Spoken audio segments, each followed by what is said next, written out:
Ladies and gentlemen, dear colleagues, dear friends, since the 1st of January this year, I have been Secretary General of the Nordic Council. Today, I'm proud and grateful to take part in World NGO Days 2014 here in Helsinki.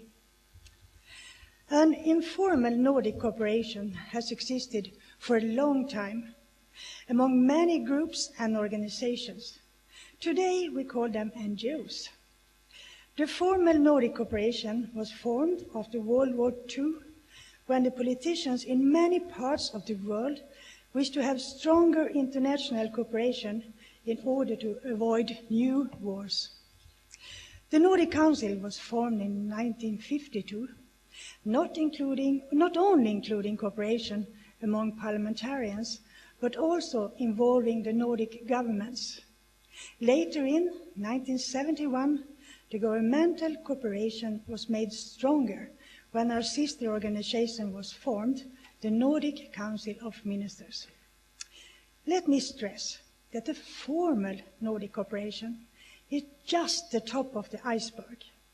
A lot of Nordic networks have existed among all sorts of organizations, also before the Nordic Council came into being.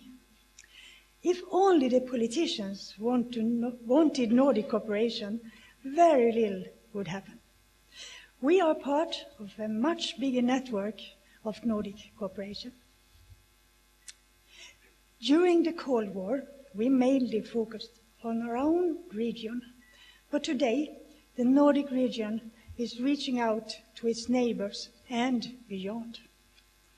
The Nordic Welfare Society was built by citizens active in trade unions, farmer organizations, the cooperative movements, and many other organizations. NGOs have been vital in building our welfare societies. Our history has taught us in the Nordic Council that it is important that the civil society is strong. We also find it crucial that governments and other authorities are engaged in constructive dialogue with NGOs. The lesson learned from building our own societies is valuable in other countries, now developing their societies after years of dictatorship. The nature of Nordic cooperation is changing. Now, 25 years after the fall of the Berlin Wall, it has a more outgoing perspective. This includes our neighbors in the East. At the same time, it is, of course, important to sustain cooperation within the Nordic region itself. NGOs play a major role both within the region itself and in the cooperation with the East, with Russia and Belarus.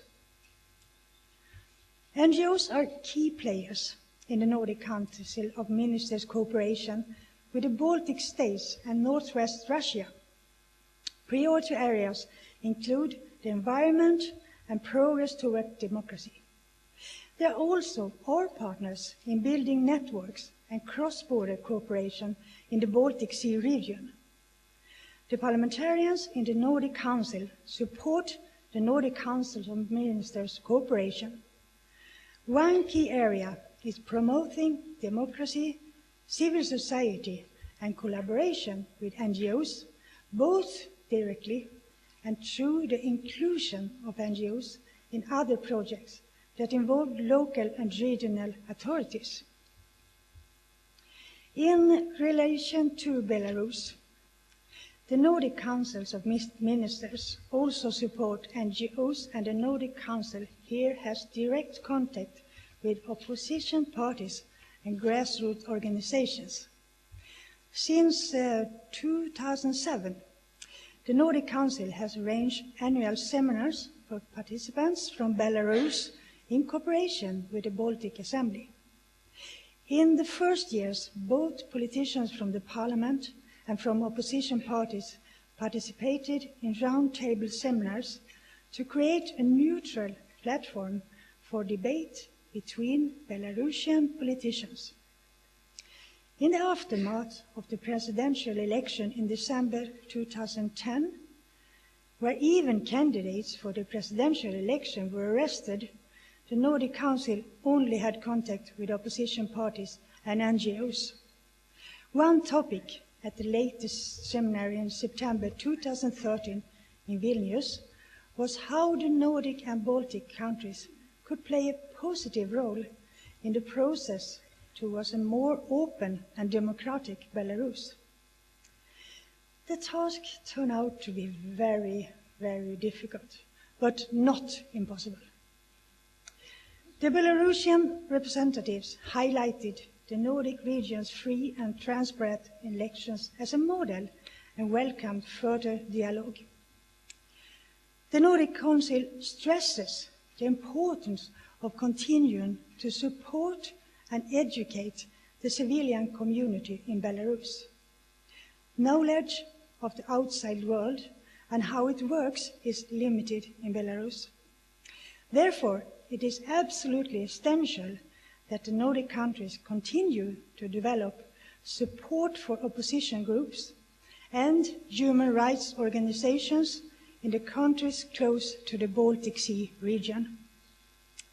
Democratic rights, including freedom of expression and minority rights, has also been discussed by the Nordic Council and Russian politicians. For instance, at the annual Russian-Nordic Youth Parliamentary Forums. Last year in Petrozavodsk, a Finnish member of the Nordic Council Presidium stressed that closer cooperation between the Nordic region and Russia requires meaningful contacts in all areas of society. He mentioned NGOs, sports clubs, and education institutions as examples. And I quote, "By seeking mutual respect, tolerance, understanding, and cooperation, we can work together to find the best solutions in these financially turbulent times, and therefore, we should further develop contacts between young politicians in the Nordic region and Russia." Unquote. In April this year, a new Russian-Nordic Youth Parliamentary Forum will be arranged in Oulu, here in Finland. Critical issues, such as the NGO legislation in Russia and the minority rights, including homosexuals, are brought up in the discussions between Nordic and Russian politicians. They also point out that the Nordic countries and Russia have a common interest in being good neighbors. So, Nordic Council intends to broaden and intensify its cooperation with NGOs and work towards a stronger civil society. We know there are still plenty of challenges out there. Let us meet them together. Kiitos. Thank you.